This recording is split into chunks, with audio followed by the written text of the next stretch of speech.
পশ্চিমবঙ্গে বামেদের যতবার ব্রিগেড হয়েছে, তা যে কোনো গণসংগঠনের ডাকে হোক, পার্টির ডাকে হোক, বামফ্রন্টের ডাকে হোক, মেহনতি মানুষেরই ব্রিগেড হয়েছে। কারণ আমাদের মূল লক্ষ্যই হলো মেহনতি মানুষের ঘামের দাম আদায় করা। দাবির তো শেষ নেই। বামপন্থা সবসময় একটি বৈজ্ঞানিক সমাজতন্ত্রের পক্ষে লড়াই করে।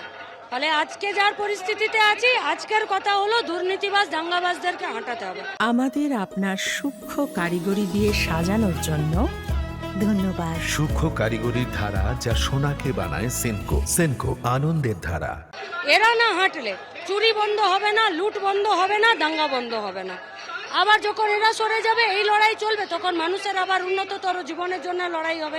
আজ তো মানুষ খেতে পাচ্ছে না, আজ তো মানুষ নিজের বাড়িতে শান্তিতে বসবাস করতে পারছে না, আজ তো মানুষ ব্যাংকে টাকা রেখে সুরক্ষিত নয়, চাকরির পরীক্ষা দিয়ে চাকরি পেয়ে সুরক্ষিত নয়।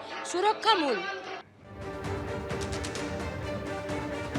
সরাসরি কথা বলবো Arnab Mukhopadhyay brigade parade ground থেকে আমাদের সঙ্গে রয়েছেন। অর্ণব, 1 ঘন্টার আর কিছু মাত্র বেশি সময় এবং তারপরেই সমাবেশের মূল অনুষ্ঠান শুরু হতে চলেছে। অর্ণব, তার আগে একেবারে শেষ মুহূর্তের প্রস্তুতির ছবিটা দেখো আমাদের। দেখো, এই মুহূর্তে ব্রিগেড প্যারেড গ্রাউন্ড কিন্তু আস্তে আস্তে গড়তে শুরু করেছে। 1.5 ঘন্টা বাকি রয়েছে এখনো পর্যন্ত।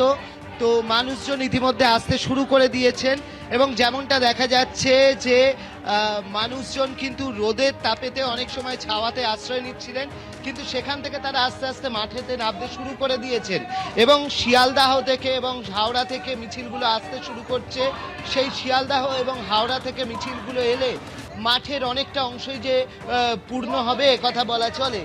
এবং এই মুহূর্তে সাংস্কৃতিক যে অনুষ্ঠান, সেই সাংস্কৃতিক অনুষ্ঠানগুলি চলছে। সাংস্কৃতিক অনুষ্ঠানের পরে যে রাজনৈতিক কর্মসূচি, সেই রাজনৈতিক কর্মসূচিগুলো চালু হবে এবং রাজনৈতিক কর্মসূচি থেকে কি বার্তা দেওয়া হবে, যেরকম অনাদি সাহু একটু আগে বলছিলেন যে মুর্শিদাবাদের উদ্ভূত ঘটনার পরিপ্রেক্ষিতে, এই যে চাকরিহারাদের যে ইস্যুগুলো রয়েছে সেগুলোর পরিপ্রেক্ষিতে, এই সমস্ত বিষয়েতেই কিন্তু বাম নেতৃত্ব তারা কর্মীদের উদ্দেশ্যে তাদের বক্তব্য রাখবেন। এবং আমরা যেরকমভাবে দেখছি যে মুর্শিদাবাদ থেকে শুরু করে অনেকেই এসেছেন। এই মুহূর্তে কনিনিকা দিদি রয়েছেন আমার সঙ্গে।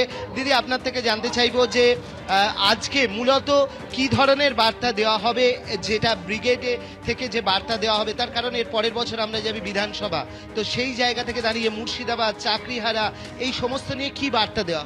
দেখুন, আজকে মেহনত কাশ ইনসান যারা টানে দাঁড় ধরে থাকে হাল, সভ্যতাকে গড়ে তোলে, মাটি কেটে ফসল উৎপাদন করে, অন্নদাতা কৃষক, সভ্যতাকে গড়ে তোলার কারিগর শ্রমজীবী, তাদের ব্রিগেড, ক্ষেতমজুরের ব্রিগেড, বস্তিবাসী মানুষের ব্রিগেড, গরিব মানুষ, তলার দিকের একেবারে প্রান্তিক নিচু তলার মানুষের ব্রিগেড। স্বাভাবিক নিজেদের অধিকার, দাবি, লড়াই, তার বার্তা, শ্রমকোড বাতিলের বার্তা দিতে হবে।